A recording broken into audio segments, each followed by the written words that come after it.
So, 10 critical principles when you're on the back of the stick. First one is the neutrality principle. We talked on this last time, whereas, there's a debate in jiu-jitsu on the strong side and the weak side. So in other words, if I've got the harness control with 2 hooks in and I take Declan to the overarm side, the strong side, he tries to beat the head trap and get his back on the mat. It's going to be very, very difficult. Notice the way there's no space. Whereas, to sit up there, bro, there's more space obviously on the weak side or the underarm side. Whereas, as I fall this way, Declan's beating the head trap, and then he'd be beating the bottom hook and all that jazz. But of course, Danaher's system is a neutral system. In fact, it works even better if you go to that side, because then you can tie up the arm. So we talked about last time how I just want to be specific. I don't want to be lazy with this hand and just hanging on here. So I really want this hand over the shoulder, and then I cover it with my chin. So if he goes that side, try to beat the head trap, it's just not going to happen, And now from this position, I can start to tie this up, and then he starts with a tucked chin and coming underneath. So basically, if you think about, just turn this over. Perfect. If you think about being specific with your grip and covering that with your chin, there is no space. Danaher calls it a closed circle. And again, when I have my hooks in, I have lower closed circle again, so it doesn't matter when he goes that side. I can start to, keep him in the head trap. Anytime, if I was sloppy and Declan beat the head trap, this hand, the goal is find his jugular or side of his head and pull his head back up again.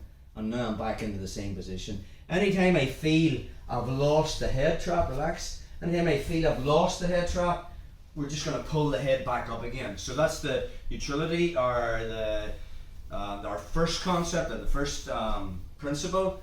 The second one we want to think about is the primacy principle.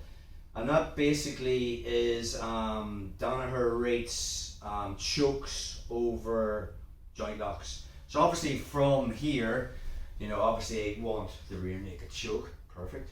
That's number one. Maybe from this position, I'm looking for this, Declan butt scoops that way, and I keep going forward, and I kind of lost notice the way where his head is on my chest, so I'll probably be looking for some kind of chimera trap, and from there now I can hip out and start to cover the bottom shoulder. Once I get that, now from here I can get into the whole rear triangle game.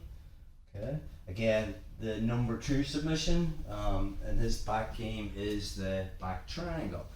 Obviously you have the joint locks and stuff from our chimera trap. I can hip out and we are into the whole arm locks, but you could be rolling with someone who's just doesn't care if you break their arm. With the chokes, they either top out or pass out. So that's the second principle, the primacy principle. The third principle is just the percentage principle, and all that it talks about is the number 1 submission is the rear naked choke. If you're precise with it, okay, and once I come underneath, and we're going to show you all these details about connection, okay, and I want to be making sure that my right arm is connected to that neck, and I have got my bicep on his right jugular and my forearm on his left. And when I make that connection, it's just the closing of my arms to finish. Even if Declan, stupid defenses are the pull-up grip, he just gets 2 hands inside. Even with that, if I've got connection, don't let me choke out, bro. It's just bringing my elbows together. So, third principle is the percentage principle. The fourth one, we're going to be talking about top hand principle. Okay, so what actually is top hand mean? If you think about when I have the harness position, okay, if Declan's hands are on top of my hands, right, for me to actually physically choke Declan, my right hand has to get past his right hand to actually get the choke. So anytime we're on the back, we want our hands on top of his. This top game principle. You'll always have that anyway, because there's your control hand and you'd be pinning that to his chest, and then there's my choking hand.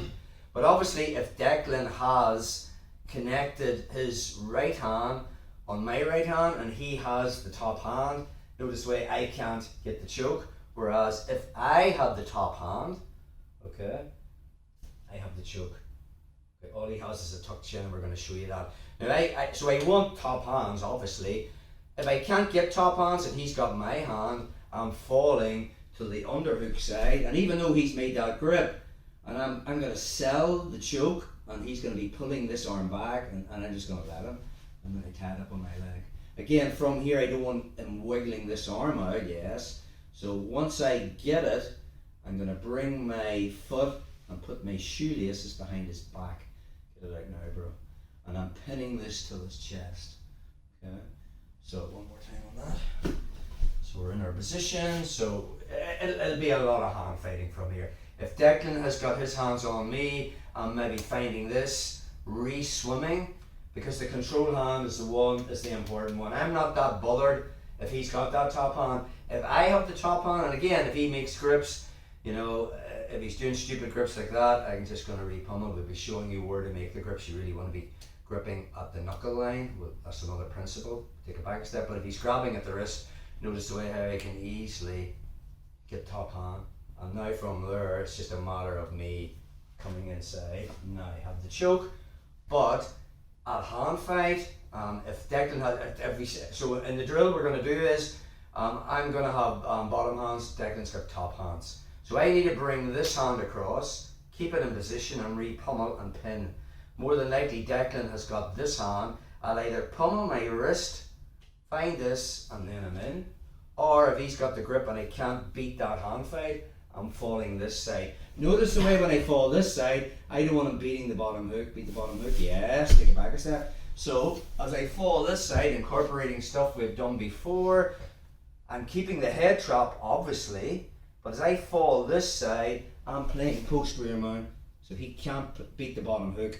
Now from there, sorry, you have top position, I'm going to go for the choke. His reaction is to pull it back, and then I just tie it up. Shoelaces in, and all I have is a tucked chin, and then I can start entering at the ear. So that is the fourth principle, the top game principle. So we'll have a few goes at just drilling that.